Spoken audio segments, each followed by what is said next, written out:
The dust cloud rising from the westbound train announced Clara Hartwell's arrival in Dry Creek, Montana Territory, on a scorching afternoon in July 1882. And as she stepped onto the wooden platform clutching her leather camera case like a lifeline, she had no idea that the rugged cowboy leaning against the hitching post outside the saloon would become the lens through which she saw her entire future. Clara was 23 years old, a graduate of the Philadelphia School of Photography, and possessed a determination that had scandalized her wealthy family back east. Her father had wanted her to marry the banker's son and settle into a life of tea parties and needlepoint, but Clara had other plans. The frontier was being documented, history was being made, and she intended to capture it all on glass plates that would outlast them all. She had saved every penny from the portrait sessions she had done in secret, sold her grandmother's pearl necklace without telling anyone, and purchased a complete photography kit along with a one-way ticket to Montana Territory. The town of Dry Creek was exactly what she had imagined, and nothing like she had expected all at once. The main street stretched out before her, a wide dirt road flanked by wooden buildings with false fronts that made them look grander than they were. The general store, the saloon, the sheriff's office, the hotel, and the livery stable all seemed to lean slightly, as if the wind had pushed them sideways over the years. Mountains rose in the distance, purple and imposing against the endless blue sky. The air smelled of horses, dust, and something cooking that made her stomach rumble. She picked up her trunk with both hands, staggering slightly under its weight, and made her way toward the Dry Creek Hotel. The sign creaked on its hinges, and she could feel eyes on her from every direction. A woman traveling alone was unusual enough, but one carrying what was clearly expensive equipment was practically a spectacle. "Need some help with that, miss?" The voice was deep and warm, tinged with amusement. Clara turned and found herself looking up into the bluest eyes she had ever seen. The man was tall, probably 6 feet or more, with broad shoulders and a lean, muscular build evident even through his dusty work shirt. His hair was dark brown, almost black, and fell to just above his collar beneath a worn Stetson. His face was tanned from long hours in the sun, with laugh lines around his eyes and a strong jaw that sported a few days' worth of stubble. He looked to be in his mid-20s, and when he smiled at her, Clara felt her heart do something strange in her chest. "I can manage, thank you," she said, trying to sound more confident than she felt. The trunk was growing heavier by the second. "I am sure you can," he replied, still smiling, "but that does not mean you should have to." Before she could protest, he had lifted the trunk as if it weighed nothing at all. "I am guessing you are heading to the hotel?" "Yes," Clara admitted, adjusting her grip on her camera case. "I am Clara Hartwell. I am a photographer." His eyebrows rose with interest. "A photographer? Well, that is something new for Dry Creek. I am Nathaniel Cross, but everyone calls me Nate. I work at the Double B Ranch just outside of town."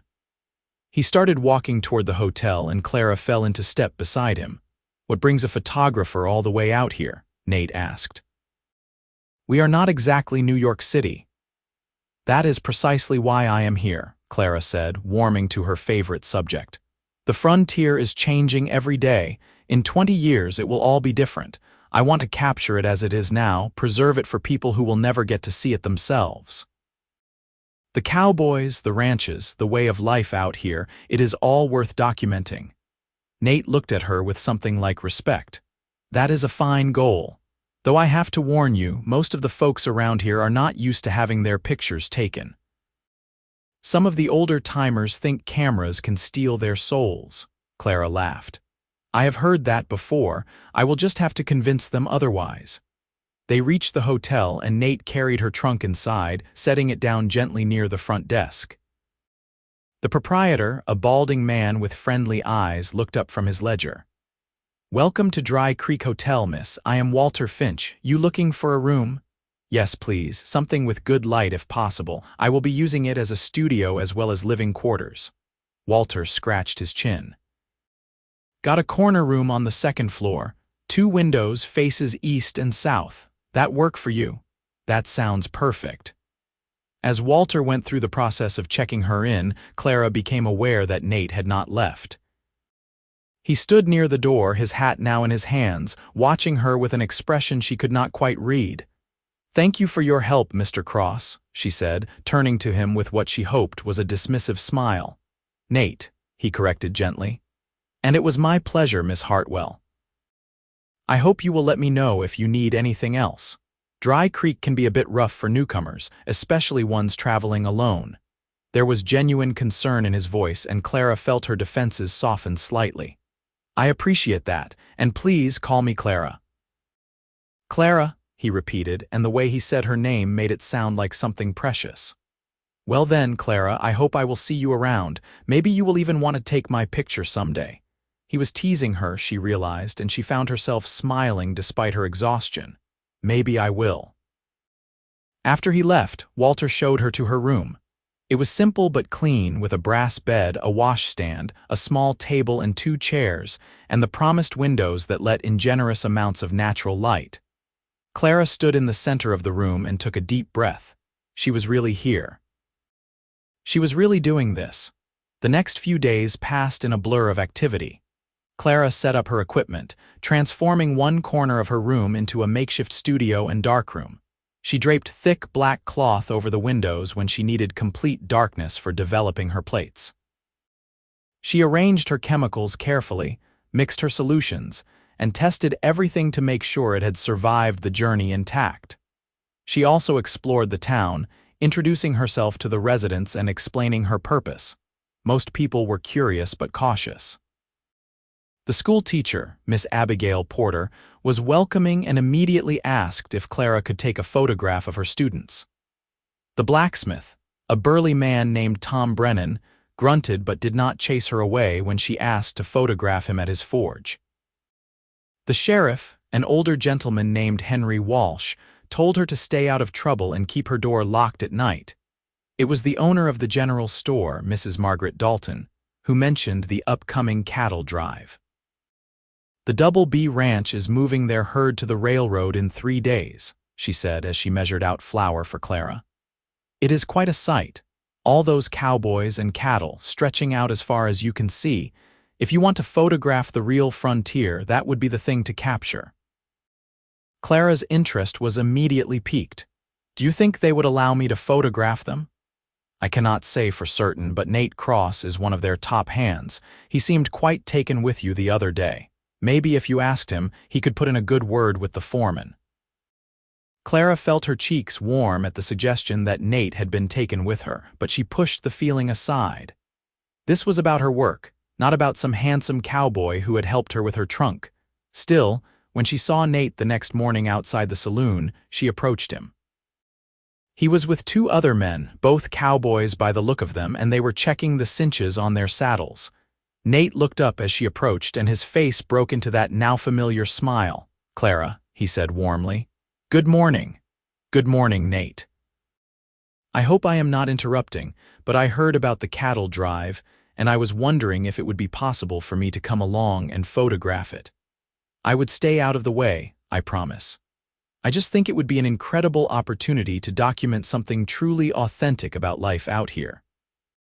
The other 2 cowboys exchanged glances, and one of them, a stocky man with red hair, snorted. "A woman on a cattle drive, that is a new one." But Nate was already nodding. "I think it is a great idea. Let me talk to Tom Barrett. He is the foreman. If he says yes, you are welcome to ride with us." "Do you know how to ride?" "I can ride," Clara said, though she did not mention that her experience was limited to gentle trail rides in Philadelphia's parks. "Good. Meet me at the livery stable in an hour, and I will take you out to the ranch to meet Tom." True to his word, Nate was waiting for her at the livery stable with 2 horses already saddled. One was a large bay gelding that he mounted with easy grace. The other was a smaller chestnut mare with kind eyes. "This is Rosie," Nate said, patting the mare's neck. "She is gentle but steady. She will take good care of you." Clara approached the mare carefully, letting her sniff her hand before stroking her nose. She had dressed in her most practical clothing, a split riding skirt and a simple cotton blouse with her hair braided and pinned up under a wide-brimmed hat. Her camera and several plate holders were carefully packed in a specially designed saddlebag. Mounting was more difficult than she remembered, but she managed it with only minimal awkwardness. Nate did not comment, just waited patiently until she was settled before leading the way out of town. The ride to the Double B Ranch took about 30 minutes, and Clara spent the time trying not to think about how long it had been since she had been on a horse. Her thighs were already beginning to ache, but she refused to complain. Instead, she focused on the landscape around her. The rolling plains stretched out in every direction, golden grass rippling in the wind like an ocean.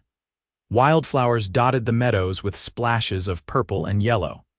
In the distance, cattle grazed peacefully, small dark shapes against the vastness. "It is beautiful out here," she said and meant it. Nate glanced at her, pleased. "It is. I have been out here for 5 years now and I still am not tired of it. Every sunrise is different, every sunset better than the last." "Where are you from originally?" Clara asked. "Illinois." "My family had a farm there, but after my parents passed, my younger sister went to live with our aunt in Chicago and I decided to head west.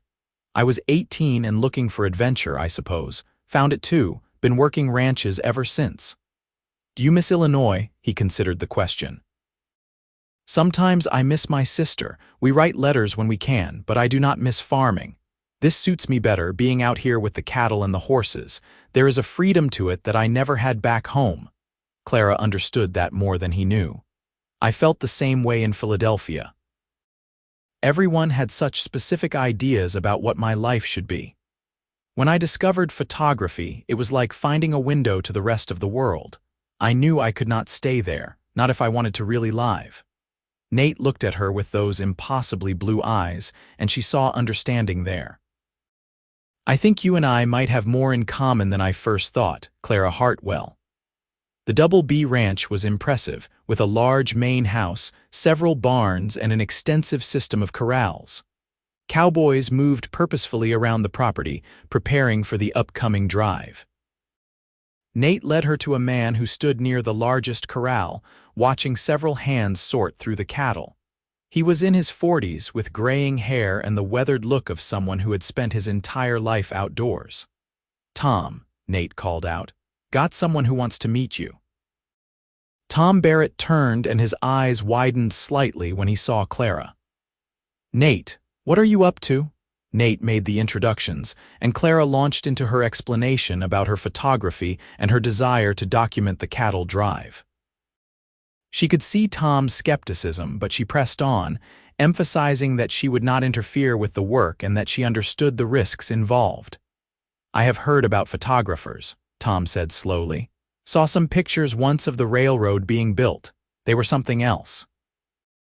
He rubbed his jaw thoughtfully. "But a cattle drive is no place for a lady. It is hard work, long days, rough conditions." "I am not asking for special treatment," Clara said firmly. "I can take care of myself. I just want the opportunity to capture something important. This way of life, it is going to change. Maybe your grandchildren will want to see what their grandfather did, what it was really like." That seemed to strike a chord. Tom glanced at Nate, who nodded almost imperceptibly. "All right," Tom said finally. "You can come, but you follow Nate's lead. He will keep an eye on you, and if you slow us down or cause any problems, you are riding back to town." "Understood, understood," Clara agreed quickly before he could change his mind. The next 2 days were spent in frantic preparation. Clara purchased supplies from the general store, including more practical clothing, bedding, and preserved food. She carefully packed her camera equipment, knowing that she would need to be able to set up quickly and protect everything from dust and damage. She also spent time at the livery stable, reacquainting herself with riding under the patient tutelage of the stable owner's son, a teenager named Billy who thought the whole enterprise was terrifically exciting. Nate stopped by the hotel each evening to check on her preparations and offer advice. He brought her a sturdy canteen, a better hat, and a pair of leather gloves. "Your hands will thank you," he said when she tried to refuse the gloves. "Trust me." Why are you being so kind to me?" Clara asked one evening as they sat in the hotel dining room, sharing a simple supper of stew and cornbread. Nate was quiet for a moment, considering his words. "I suppose because I see something of myself in you. That desire to do something different, to not just accept the life that was laid out for you. And also because I think what you are doing is important. Most people do not think about preserving history while it is happening. They only realize what they have lost after it is gone." Clara felt a warmth spread through her chest that had nothing to do with the hot stew. "That means a great deal to me, Nate. Thank you." He smiled at her, and the connection between them felt like something tangible, something real and growing. The morning of the cattle drive dawned clear and cool, with a promise of heat to come. Clara was at the Double B Ranch before sunrise, her camera equipment carefully secured and Rosie saddled and ready. The scene before her was controlled chaos. Cowboys shouted to each other, horses whinnied and stamped, and the cattle milled about in a massive herd that seemed to have no beginning or end. She estimated there were at least 2,000 head, maybe more. Nate appeared at her side, leading his bay gelding. "Ready for an adventure." "Ready as I will ever be," Clara replied, and she was surprised to find that she meant it. The drive began with a burst of activity as the cowboys positioned themselves around the herd and began moving the cattle forward. Clara stayed near the back, with Nate riding beside her. She watched in fascination as the experienced cowboys worked, using calls and whistles and the subtle movements of their horses to guide the massive herd in the right direction. After a few hours, when they had settled into a rhythm, Clara asked if she could stop and set up her camera. Nate rode ahead to check with Tom, then returned with permission. Clara found a slight rise that gave her a good vantage point and quickly set up her equipment. The process was familiar now, almost meditative. She positioned the tripod, attached the camera, loaded a plate and ducked under the black cloth to focus. Through the ground glass, she could see the cattle stretching out across the plain, with the cowboys positioned around them like sentinels. The dust they kicked up caught the morning light, creating an almost ethereal glow. She could see Nate in the frame, sitting tall in his saddle, and something about the way he held himself, the confidence and capability, made her heart skip. She took several exposures from different angles, working quickly but carefully. When she was satisfied, she packed everything up and they continued on. The day grew hotter, and Clara was grateful for the hat Nate had given her. Her body ached from the constant riding, and her hands, despite the gloves, were beginning to blister from holding the reins. But she did not complain. She watched everything, absorbing the details. The way the cowboys communicated with barely a word. The sound of thousands of hooves hitting the earth in an irregular rhythm. The calls of the birds circling overhead, hoping for insects stirred up by the herd. The vast, endless sky above them. When they stopped for a midday break, Clara was exhausted but exhilarated. The cook, a grizzled older man named Dutch, had driven ahead in the chuck wagon and had coffee and cold biscuits waiting. Clara accepted both gratefully, finding a spot in the shade of the wagon to sit. Nate joined her, lowering himself to the ground with a slight groan. "How are you holding up?" "I hurt in places I did not know I had," Clara admitted, "but I would not trade this for anything," he grinned. "You are tougher than you look, Clara Hartwell. I will take that as a compliment." It was meant as one. Over the next several days, a routine developed. They would rise before dawn, grab a quick breakfast from Dutch, and then spend the entire day moving the herd. Clara took photographs whenever possible, capturing images of the cowboys at work, the cattle crossing a stream, the camp at sunset.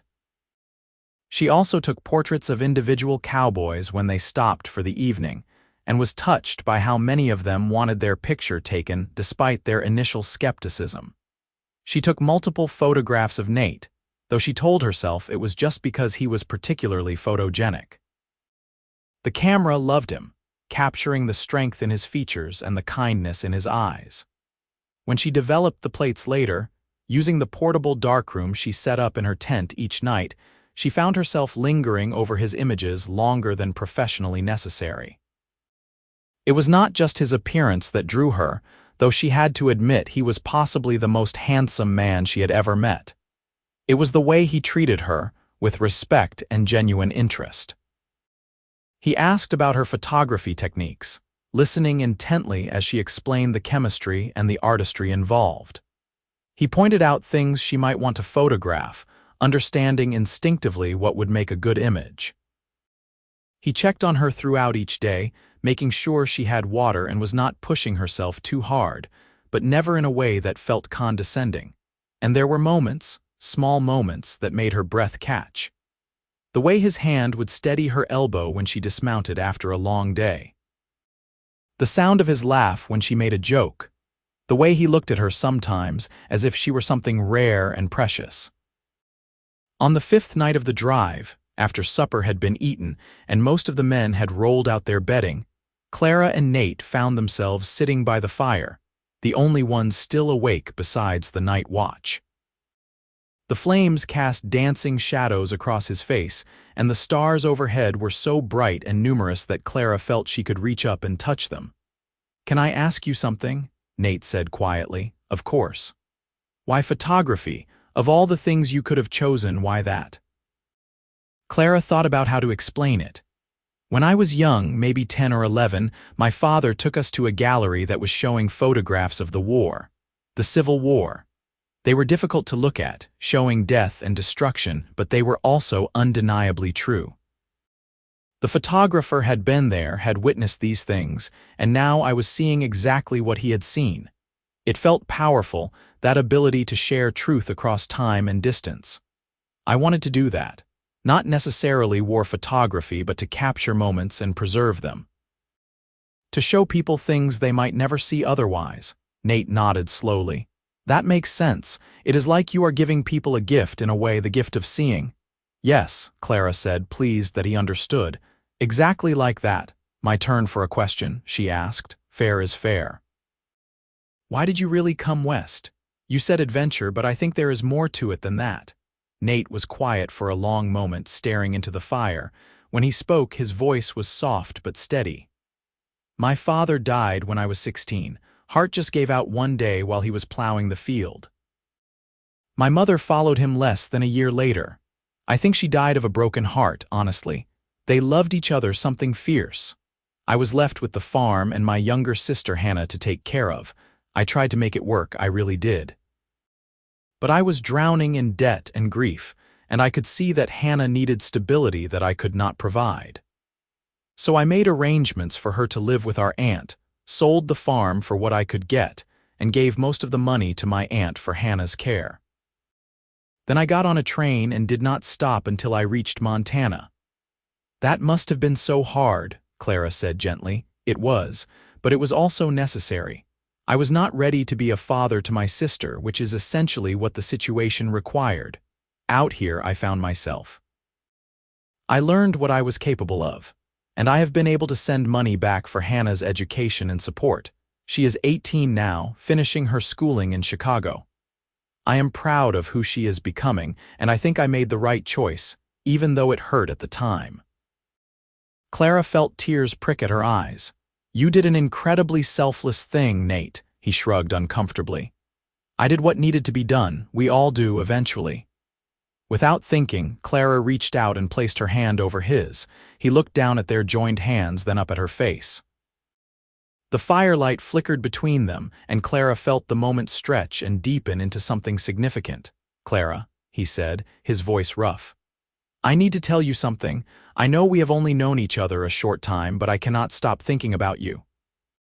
The way you look at the world, your determination, your kindness, you are extraordinary." Clara's heart was pounding so hard she was certain he could hear it. "I think about you too," she admitted.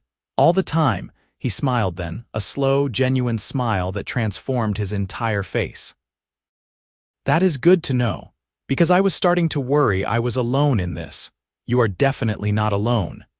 He squeezed her hand gently, and they sat there in comfortable silence, watching the fire burn down to embers. When they finally said goodnight and went to their separate bedrolls, Clara lay awake for a long time, thinking about the cowboy who had somehow become the center of her world in less than 2 weeks. The drive continued for another week. They faced a thunderstorm that scattered part of the herd and required hours of work to round up the strays.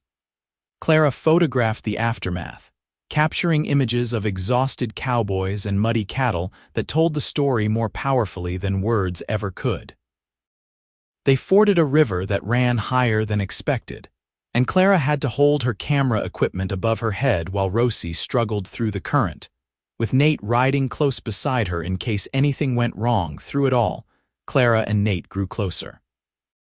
They rode together each day, talking about everything and nothing. She learned that he loved to read whenever he could get his hands on books, and that his favorite was Robinson Crusoe. He learned that she had a younger brother who was studying law, and who had been the only member of her family to support her decision to become a photographer. They discovered shared opinions on everything from politics to the best kind of pie, and they laughed together over silly things that probably were not that funny but felt hilarious in the moment. The other cowboys noticed, of course. They teased Nate good-naturedly, and Dutch started making sure that Clara and Nate ended up with their coffee at the same time. Tom Barrett watched them with a knowing smile but said nothing, as long as Nate continued to do his job well. When they finally reached the railroad town where the cattle would be loaded onto trains bound for eastern markets, Clara felt a strange mix of relief and disappointment. Her body was grateful for the end of the grueling journey, but her heart was not ready to leave this adventure behind. The cattle were sold and loaded, and the cowboys celebrated with a trip to the local saloon. Clara stayed at the hotel where they had all taken rooms for the night, developing the many plates she had exposed during the drive.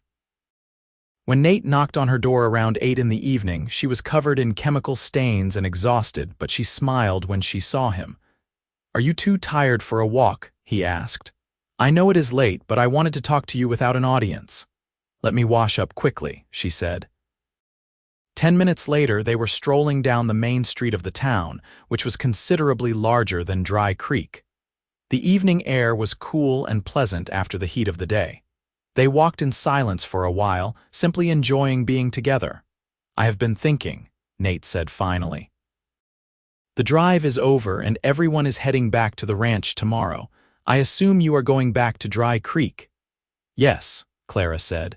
"I have a room there and I want to set up a proper studio. I am hoping to do portrait work to support myself while I continue documenting the frontier." "That is good. That is real good." He paused, seeming to gather his courage. "Clara, these past 2 weeks have been the best of my life. I know that probably sounds foolish, given that we have been sleeping on the ground and eating trail food and working ourselves half to death, but it is true. And it is because of you." Clara's breath caught. "Nate, let me finish," he said gently.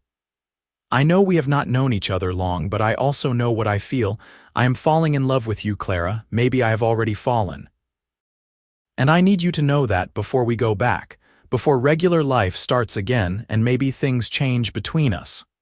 Clara stopped walking, turning to face him fully. The street lamps cast a warm glow over everything, and she could see the vulnerability in his expression, the way he was opening himself up to possible rejection.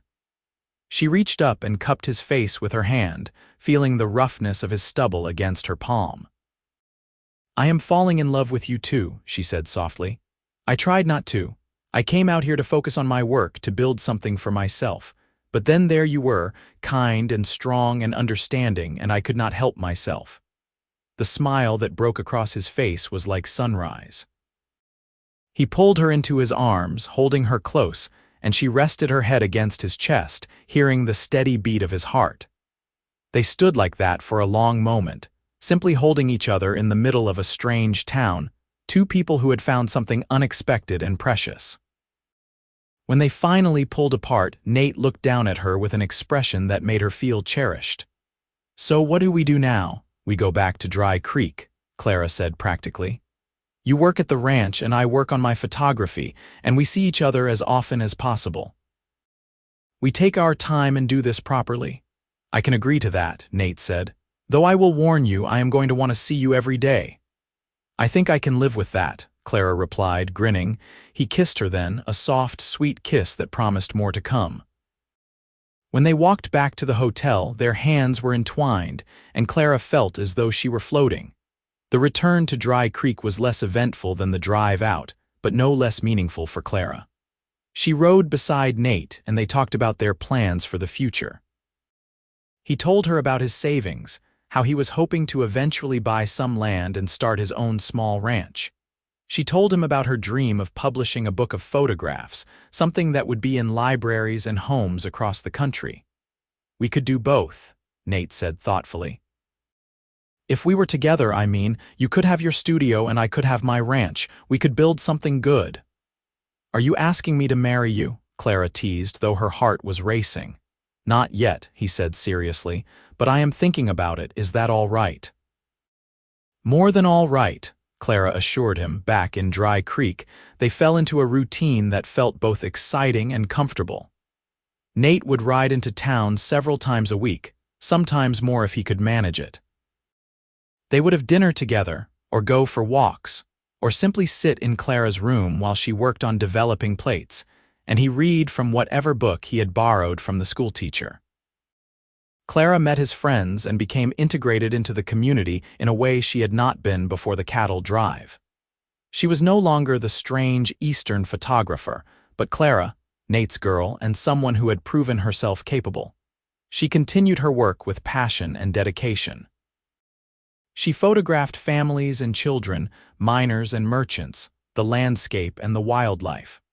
Her portrait business grew steadily, providing income that allowed her to support herself comfortably. She also sent photographs back east to magazines and newspapers, and was thrilled when several were published with her name credited. One of her photographs from the cattle drive, showing Nate and two other cowboys silhouetted against a dramatic sunset with the herd spread out before them, was featured in Harper's Weekly. When the issue arrived in Dry Creek weeks later, the entire town celebrated. Dutch bought drinks for everyone at the saloon, and Tom Barrett clapped her on the back so hard she nearly fell over. Nate was quietly proud, showing the magazine to everyone he encountered. "That is my girl," he would say, and Clara would blush and protest, but she loved it.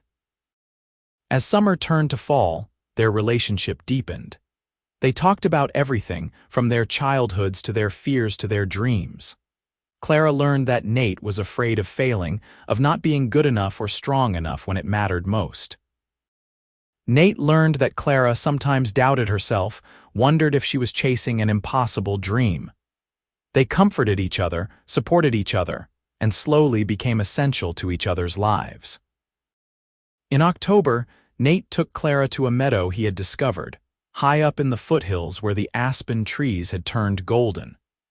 They had a picnic of bread and cheese and apples, and they lay on a blanket watching clouds drift across the blue sky. "Clara," Nate said, propping himself up on one elbow to look down at her, "I love you. I have loved you for months now, and I cannot imagine my life without you in it." "I love you too," Clara said, reaching up to touch his face. "So very much." "I want to marry you," he said, his voice steady and sure. "I want to build a life with you, have children with you, grow old with you. I know I do not have much to offer yet. I am just a cowboy with some savings and a lot of dreams. But I promise I will work hard every day to give you the life you deserve." Tears filled Clara's eyes, but they were happy tears. "You have everything to offer, Nate. Your kindness, your strength, your love, that is more than enough. Yes, I will marry you, yes to all of it." He kissed her then, deep and passionate, and Clara felt as though her heart might burst from happiness. When they finally pulled apart, Nate reached into his pocket and pulled out a simple gold band. "It was my mother's," he explained, his voice thick with emotion. "It is the only thing I kept from the farm.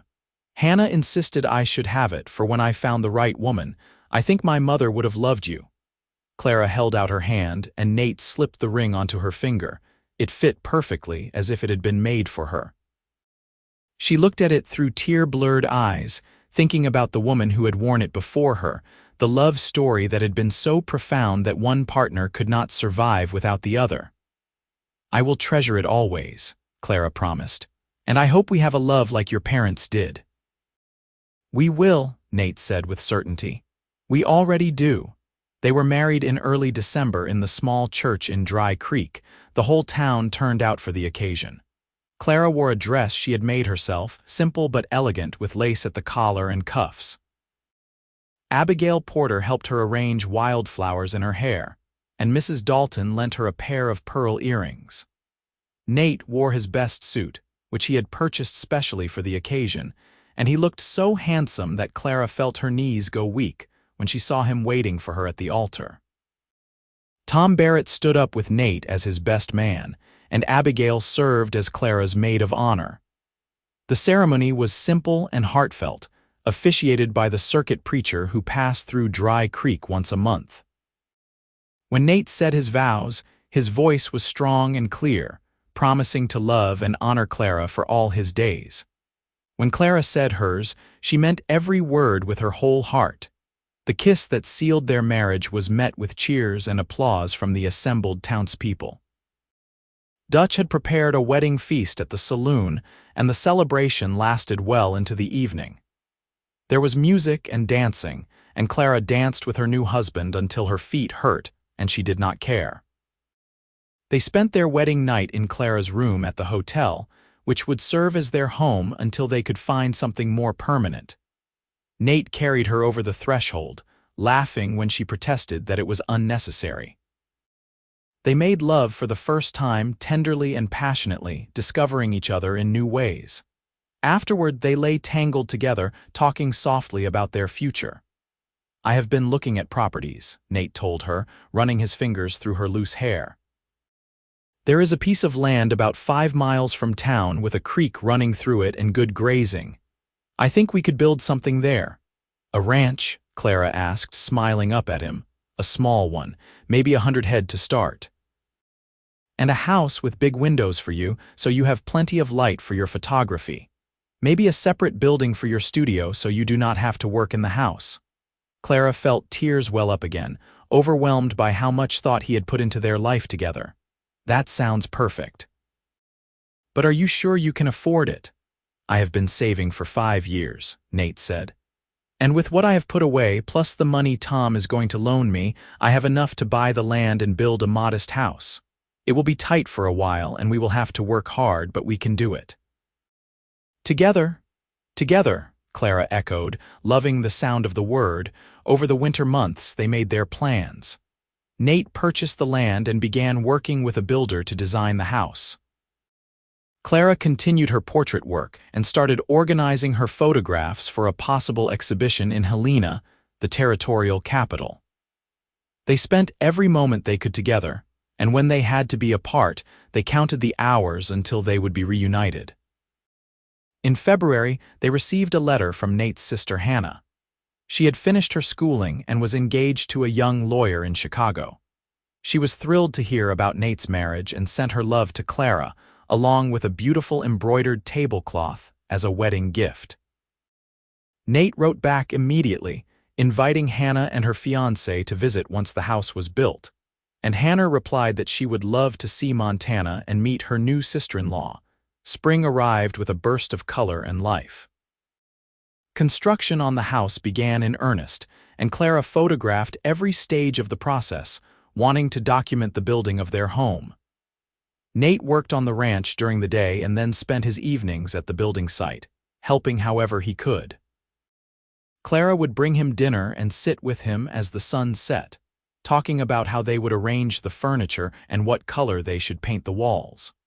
The house was completed in late May, just over a year since Clara had first arrived in Dry Creek.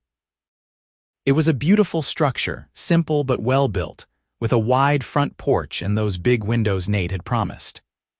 There were 2 bedrooms, a kitchen with a modern stove, a parlor, and a separate building out back that would serve as Clara's studio and darkroom. They moved in on a Saturday, with help from Tom, Dutch, and several other cowboys from the Double B Ranch. Clara marveled at how quickly their possessions filled the space, making it feel like a real home. She hung curtains that she had sewn herself, arranged her books on the shelf Nate had built, and set up her camera equipment in the studio. That night, they sat on their front porch, watching the stars come out. Nate had his arm around Clara and she leaned into his warmth, feeling completely content. "What are you thinking about?" Nate asked softly. "About how far I have come," Clara said. "A year ago, I was stepping off a train in Dry Creek, terrified and determined and completely alone. And now I have all this. This beautiful home, a husband I love more than I thought possible, a life that is exactly what I dreamed of and so much better at the same time." "I was thinking something similar," Nate admitted.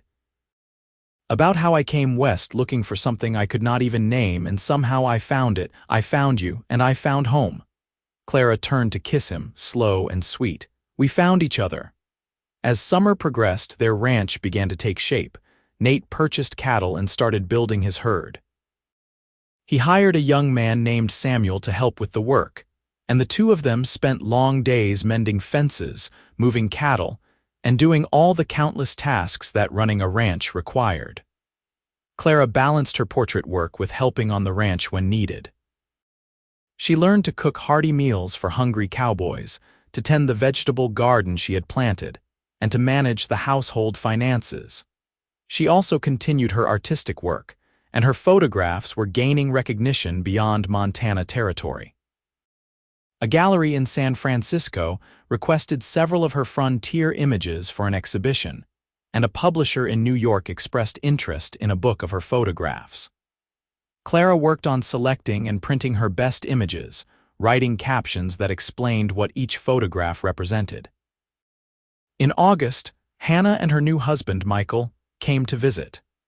Hannah was a lovely young woman with Nate's dark hair and blue eyes, full of energy and enthusiasm. She and Clara took to each other immediately, staying up late talking about everything from photography to married life to the differences between city and country living. Michael was quieter but friendly, and he was fascinated by ranch life, following Nate around and asking endless questions. The visit was wonderful but bittersweet. When it came time for Hannah and Michael to return to Chicago, there were many tears, but they promised to write often and to visit again the following summer. "She is happy," Nate said that evening, after they had waved goodbye to the departing wagon. "I can see it in her eyes. I made the right choice all those years ago." "You did," Clara agreed, "and she is so proud of you, of what you have built here. She told me so." As fall approached, Clara realized she had been feeling tired and slightly nauseous for several weeks. It took her longer than it probably should have to understand what that meant, but when she finally did, she was overcome with joy and nervousness in equal measure. She waited until she was certain, visiting the doctor in Dry Creek for confirmation, before telling Nate. She planned it carefully, cooking his favorite meal and waiting until they had finished eating. As Nate sat back in his chair, satisfied and relaxed, Clara reached across the table and took his hand. "I have something to tell you," she said, unable to keep the smile from her face. He looked at her with concern. "Is everything all right?" "Everything is wonderful. Nate, we are going to have a baby." For a moment, he just stared at her, as if he had not quite processed the words. Then his face broke into the widest smile she had ever seen. He was out of his chair in an instant, pulling her up and into his arms, holding her as if she were the most precious thing in the world.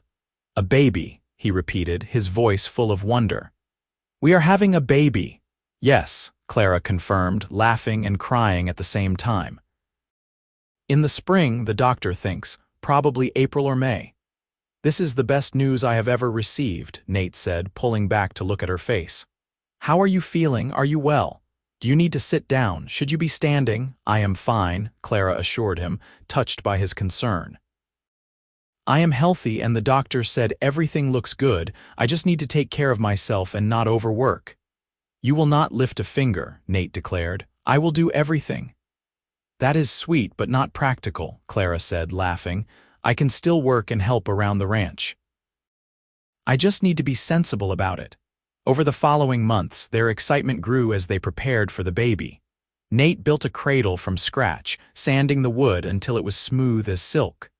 Clara sewed tiny clothes and blankets, marveling at how small everything was. They converted the second bedroom into a nursery, painting the walls a cheerful yellow and hanging curtains printed with little flowers. The community rallied around them. Mrs. Dalton organized a quilting bee, and the women of Dry Creek created a beautiful quilt for the baby. Abigail Porter brought over a bag of children's books, saying that it was never too early to start reading to a child. Even Tom Barrett, gruff as he was, carved a set of wooden blocks and left them on their porch with a note wishing them well. Winter that year was harsh, with heavy snows that sometimes kept them housebound for days at a time. But Clara did not mind. She and Nate would sit by the fire, his hand resting on her growing belly, feeling the baby move and kick. They talked about names and made plans and dreamed about the future. "If it is a boy, I would like to name him after my father," Nate said one evening. James Cross. What do you think?" "I think that is perfect," Clara said. "And if it is a girl, I was thinking maybe a leaner after your mother. I know you have had difficulties with your family, but you have mentioned that your mother tried to be supportive in her own way." Clara was touched that he had noticed that. Her relationship with her mother was complicated, but there was love there beneath the disappointment and misunderstanding. "Eleanor is beautiful. I would like that." As it turned out, they did not need the girl's name, at least not yet. Clara went into labor on a warm evening in late April, and after 12 hours of hard work, with Nate holding her hand and the doctor from Dry Creek attending, she gave birth to a healthy baby boy. James Nathaniel Cross came into the world with a lusty cry and a full head of dark hair. When the doctor placed him in Clara's arms, she felt a rush of love so profound it took her breath away. Nate sat beside them on the bed, his arm around Clara, tears streaming unashamedly down his face as he looked at his son. "He is perfect," Nate whispered. "Absolutely perfect." "He has your eyes," Clara said, noticing the deep blue of the baby's gaze. "And your nose," Nate countered. They sat there for a long time, the three of them, a family now in the truest sense of the word. The first few months of parenthood were exhausting and wonderful in equal measure. Clara was amazed by how someone so small could require so much attention. She and Nate took turns walking the floor with James when he could not sleep, and they marveled over every tiny milestone, every new expression.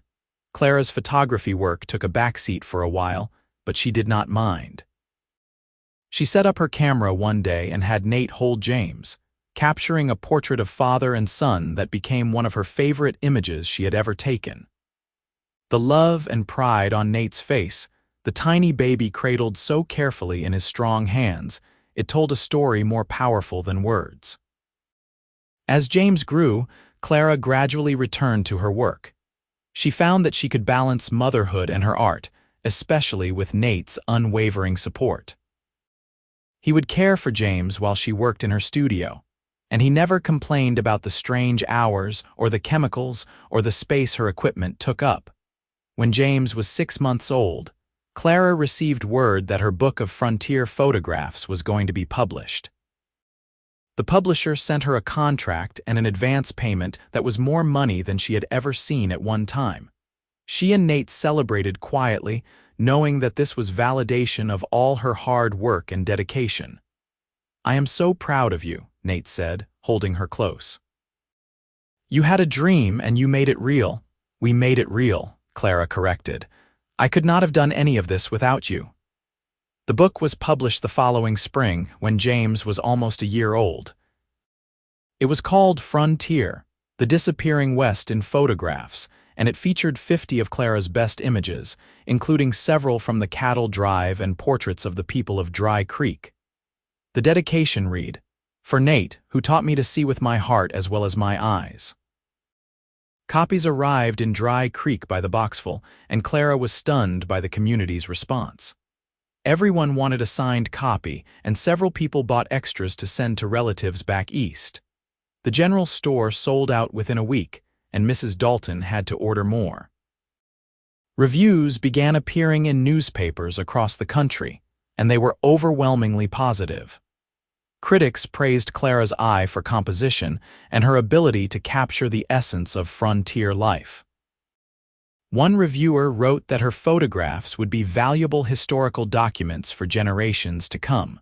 Clara was thrilled by the success, but what mattered most to her was the life she had built. Her days were full and satisfying, divided between caring for James, working on new photographic projects, and helping Nate with the ranch. They were not wealthy by any means, but they were comfortable and, more importantly, they were happy. When James turned 2, Clara discovered she was pregnant again. This time, the pregnancy felt easier, perhaps because she knew what to expect. Their second child, a daughter they named Alina Margaret, after both their mothers, was born on a snowy December evening in 1886. She was smaller than James had been, with wisps of golden hair and eyes that would eventually turn hazel. James was fascinated by his baby sister, wanting to help with everything. Clara would find him standing by her cradle, singing to her in his little boy voice, and her heart would melt. Nate was even more protective than he had been with James, if that was possible, and Clara often teased him about it. "She has you wrapped around her finger already," Clara said one evening, watching Nate rock Alina to sleep. "I have no idea what you are talking about," Nate replied, but his smile gave him away. Life continued in its pleasant rhythm. The ranch prospered as Nate's hard work paid off. They were able to expand their herd and hire additional help. Clara continued her photography work, though she was more selective about her projects now, wanting to spend as much time as possible with her children. She took countless photographs of James and Alina, documenting their growth and the small, precious moments of childhood. In 1889, Montana became a state rather than a territory, and the whole region celebrated. Dry Creek held a festival, and Clara photographed the event for the local newspaper. She loved being part of this history, recording it as it happened. Hannah and Michael visited regularly, usually once a year, and eventually they had children of their own. The cousins would play together during these visits, and Clara treasured the photographs she took of all the children together. As the years passed, Clara's reputation as a photographer continued to grow. She published a second book, this one focused on family life on the frontier, which was also well received. But her favorite subjects remained the people she loved. She had hundreds of photographs of Nate, tracking the way he aged from a young cowboy into a mature rancher. She loved the lines that appeared at the corners of his eyes, the gray that eventually threaded through his dark hair. He only grew more handsome to her with time. When James turned 10 and Alina was 8, they added a third child to their family, another boy they named Thomas, after Tom Barrett, who had become like family to them. Tom was deeply honored and became the boy's godfather, taking his role seriously. Their house, which had seemed so spacious when they built it, gradually filled with the chaos and joy of family life. There were toys scattered across the floor, children's drawings pinned to the walls, and the constant sound of laughter and sometimes arguments. Clara would not have changed a thing.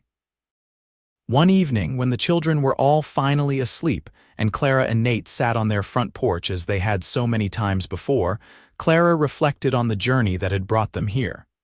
"Do you ever regret it?" she asked Nate. "The life we have chosen." It is not easy, raising children on a ranch, dealing with harsh winters and dry summers and all the challenges. Nate looked at her as if she had asked the most ridiculous question imaginable. "Regret it? Clara, this life with you is better than anything I could have imagined.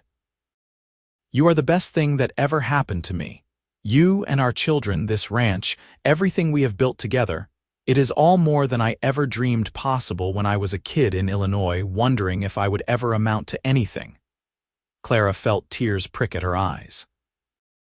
Even after all these years, he could still move her with his words. "You have always been extraordinary, Nate. I saw it the first day I met you." "And I saw your strength and determination that same day," he replied. "I knew you were special. I just did not know how special until I really got to know you." "We are lucky," Clara said softly. So many people never find this. Never find someone who understands them and supports them and loves them exactly as they are. We are lucky, Nate agreed, but I also think we worked for this. We chose each other every day. We built this life together, piece by piece. They sat in comfortable silence, holding hands, watching the stars appear one by one in the darkening sky. Clara thought about the frightened but determined young woman who had stepped off the train in Dry Creek all those years ago, clutching her camera case and full of dreams. She had achieved those dreams and found so much more besides. Her photographs were in galleries and books. They were in homes across the country, showing people what the West had really been like during this brief, significant period of American history. But more than that, she had captured her own family's story, preserved it for future generations. She had images of Nate as a young cowboy, lean and handsome and full of quiet strength. She had their wedding day, their children as babies, countless small moments that might otherwise have been lost to time. When she was old and gray, she would be able to look at these photographs and remember everything with perfect clarity. But beyond the photographs, beyond the professional success, was this life they had created together. A home filled with love and laughter. Children who were growing into kind, capable people. A partner who had never wavered in his support and devotion. A community that had accepted her and become her own. The years continued to unfold, bringing changes as they always do. The children grew older, developing their own interests and personalities. James showed an aptitude for ranching and worked alongside his father from a young age. Eleanor inherited her mother's artistic eye and took up painting, creating beautiful watercolors of the Montana landscape. Young Thomas was the adventurous one, always exploring and getting into minor scrapes, keeping his parents on their toes. Clara's parents eventually reached out, her mother writing a tentative letter asking about her life and her family. Clara responded, and over time, they rebuilt their relationship. Her parents never fully understood her choices, but they came to respect them, especially after her books brought her national recognition. They even visited once, traveling all the way from Philadelphia to meet their grandchildren. It was awkward at first, but seeing Clara's happiness and the life she had built softened them. The ranch continued to prosper. Nate became known throughout the region as a fair and skilled rancher, and young men sought him out for advice and employment. He and Tom Barrett remained close friends, and when Tom finally retired from the Double B Ranch, he spent his final years in a cottage on Nate and Clara's property, surrounded by the family who loved him. As the century drew to a close, Clara looked back on the 1880s and 1890s as a golden period. The frontier she had come west to document was indeed changing, becoming more settled and civilized. The railroad had brought more people, and towns were growing into cities. But she had her photographs, her testimony to what had been, and she knew they would endure. In 1902, when Clara was 43 and Nate was 45, they celebrated their 20th wedding anniversary. Their children, now young adults, organized a party that included most of the town of Dry Creek. The community had grown over the years, but it retained its close-knit character, and Clara and Nate were respected and loved members of it. During the celebration, James stood up to make a toast. He was 20 now, a younger version of his father, with the same strong features and kind eyes. "To my parents," he said, his voice carrying across the room. "You have shown us what love looks like in action, not just in words, but in the way you treat each other every day, the way you support each other's dreams, the way you have built a life together based on respect and partnership. You have given us the greatest gift parents can give, the example of a love that endures. We love you both so much." There was not a dry eye in the room, including Clara's and Nate's. They held each other close, surrounded by their family and friends, and Clara sent up a silent prayer of gratitude for this beautiful life. The first decade of the new century brought its own changes and challenges. Eleanor married a teacher from Helena and moved there, though she visited often. James married a rancher's daughter from a neighboring property, and they built a house on the Cross Ranch, planning to eventually take over the operation. Thomas, true to his adventurous nature, went off to university in the East, though he wrote long letters home describing everything he was learning and seeing. Clara's photography evolved with the times. She embraced new technologies and techniques while staying true to her artistic vision. She mentored younger photographers, particularly women, encouraging them to pursue their artistic dreams just as she had. She gave lectures and continued to publish, though at a slower pace than before. Nate's hair had gone completely gray, and he had laugh lines etched deep around his eyes and mouth. He moved a little slower than he once had, and his hands bore the scars and calluses of decades of ranch work. But to Clara, he was still the handsomest man she had ever seen. The love in his eyes when he looked at her had not dimmed one bit over the years. They had their routines now, comfortable patterns built over decades together. Coffee on the front porch every morning, watching the sun rise over the mountains. Walks around the property in the evening, checking on the cattle and enjoying the fresh air. Reading together by the fire in the winter, his arm around her shoulders as they shared a blanket. Their physical relationship had evolved too, from the passionate discoveries of early marriage to something deeper and more intimate. They knew each other's bodies as well as their own, knew exactly how to bring each other pleasure and comfort. Making love now was slow and tender, filled with whispered endearments and the profound comfort of complete trust and familiarity. "I love you more now than I did the day we married," Nate told her one night as they lay together in the darkness of their bedroom. "I did not think that was possible, but it is true."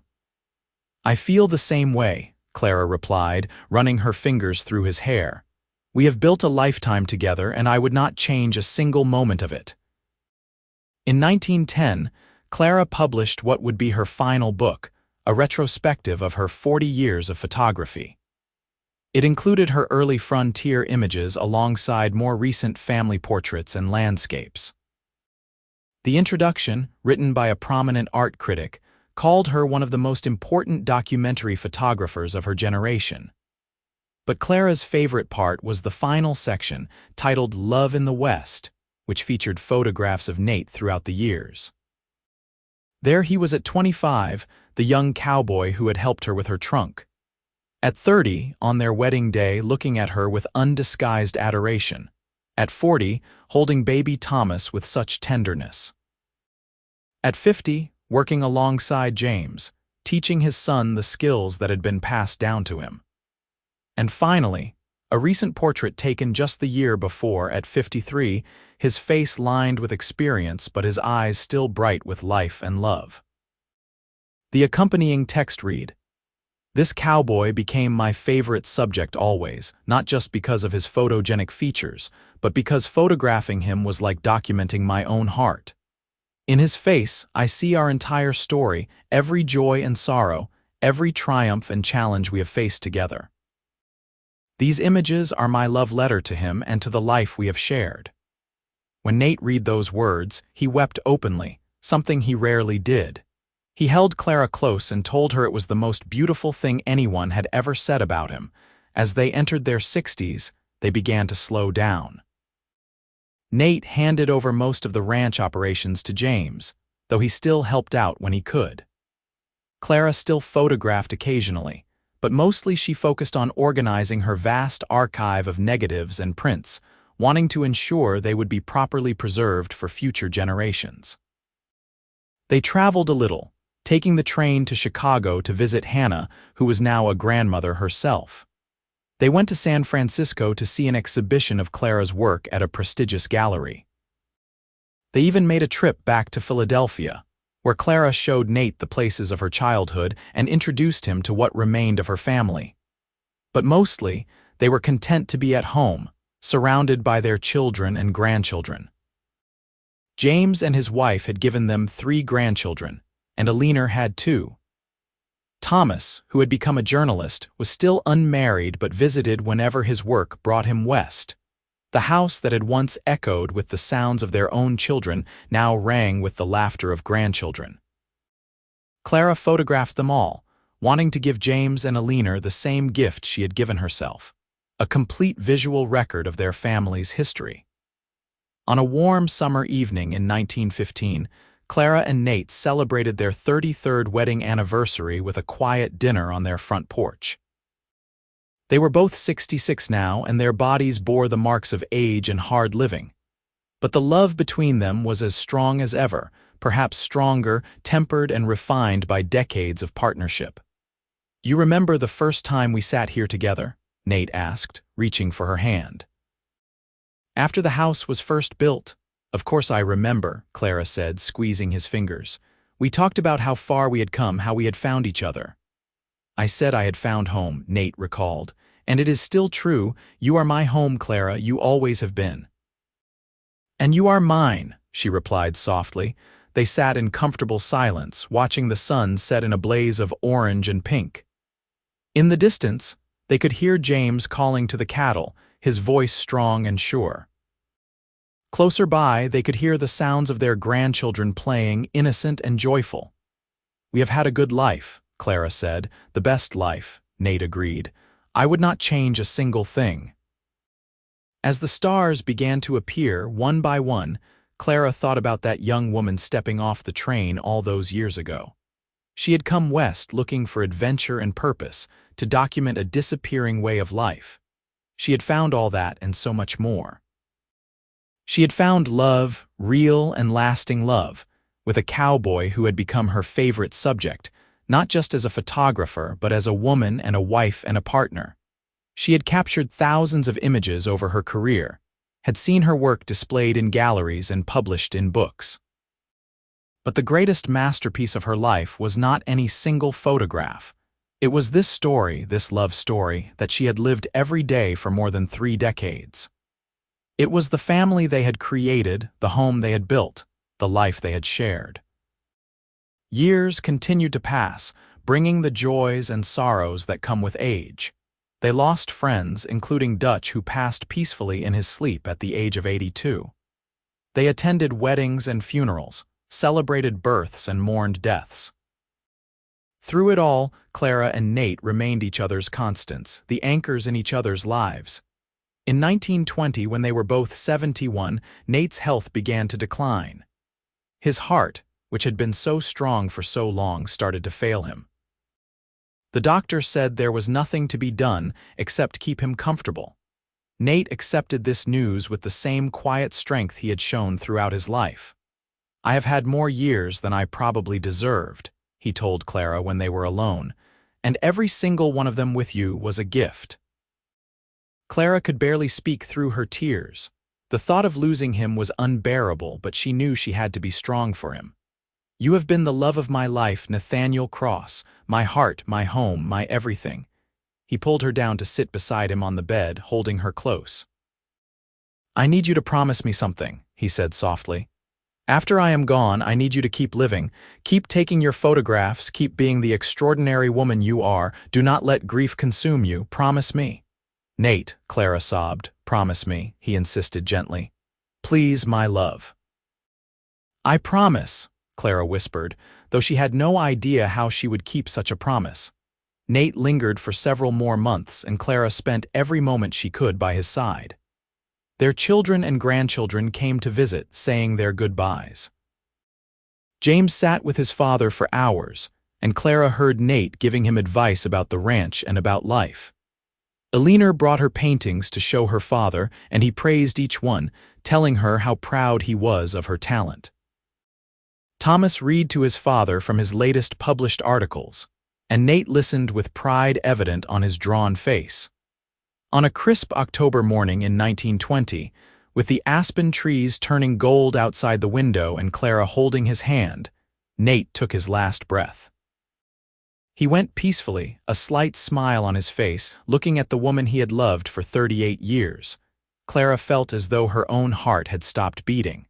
The grief was overwhelming, threatening to drown her, but she remembered her promise and she held onto it like a lifeline. The funeral was attended by everyone in the county. Nate had been respected and loved, and the church overflowed with people wanting to pay their respects. Clara stood between James and Alina, dry-eyed and numb, barely hearing the kind words being spoken about her husband. It was only later, when she was alone in the house they had shared for so many years, that she finally broke down. She wept until she had no more tears, clutching one of Nate's shirts and breathing in the faint scent of him that still clung to the fabric. The days after were the hardest of her life. Everything reminded her of him. The empty chair at the table, the unused side of the bed, the silence where his voice should have been. She understood now how his mother had died of a broken heart, because Clara felt her own heart breaking every single day. But she had promised him she would keep living, and Clara Hartwell Cross had never broken a promise in her life. So she got up each morning, even when it felt impossible. She forced herself to eat, to dress, to move through the world even though he was not in it anymore. She found solace in her photography. She spent hours in her darkroom, printing photographs of Nate from throughout their life together. She created an album, a complete visual biography of the man she had loved. Looking at these images, seeing his smile and his strength captured forever, brought her both pain and comfort. James and his wife tried to convince her to move in with them, but Clara refused. This house held too many memories of Nate, and she was not ready to leave them behind. Instead, she stayed in their home, learning to live alone for the first time since she had married at 23. Slowly, painfully, she began to heal. She would never stop missing Nate, would never stop loving him, but she learned to carry the grief without letting it destroy her. She remembered the joy of their life together instead of only focusing on the pain of his loss. She continued her photography work, taking on projects that interested her. She published a small collection of portraits titled Faces of the Frontier, 5 decades later, revisiting some of the people and places she had photographed in her early years. The passage of time was evident in these images, showing how much the West had changed. She spent time with her grandchildren, telling them stories about their grandfather. She made sure they knew what an extraordinary man he had been, how much he had loved them all. She showed them photographs and letters, building a complete picture of Nate Cross so that his memory would live on in their hearts. On what would have been their 40th wedding anniversary, Clara took a trip back to the meadow where Nate had proposed. It was harder to get there now, her 73-year-old body not as strong as it once had been, but she was determined. She sat on a blanket in the same spot, surrounded by golden aspens, and talked to Nate as if he were there with her. "I kept my promise," she said aloud. "I am still living, still working, still finding beauty in the world even though you are not here to share it with me. It is harder than I thought it would be, but I am doing it, because you asked me to, and because I know it is what you would want." The wind rustled through the trees, and Clara chose to believe it was Nate's way of answering her. She lived for another 12 years after Nate's death, years filled with work and family and quiet reflection. She saw Thomas finally marry, a spirited journalist like himself. She welcomed more great-grandchildren into the world, tiny faces that carried traces of both her and Nate in their features. She continued to photograph and document, leaving behind an archive of thousands of images that would eventually be housed in museums and universities. On a spring morning in 1932, Clara Hartwell Cross died peacefully in her sleep at the age of 83. She was found by James, who had come to check on her as he did every day. She looked peaceful, he said later, almost happy, as if she had been reunited with someone she loved. At her funeral, her children spoke about her extraordinary life. Alina read from Clara's published writings, passages that captured her mother's vision and passion. Thomas shared stories of her determination and courage, how she had defied convention to follow her dreams. James, voice breaking, talked about the love between his parents, a love that had shaped all of their lives. "My father used to say that my mother was the best thing that ever happened to him," James said, looking out at the gathered crowd. "But the truth is, they were the best thing that happened to each other, and they were the best thing that happened to all of us.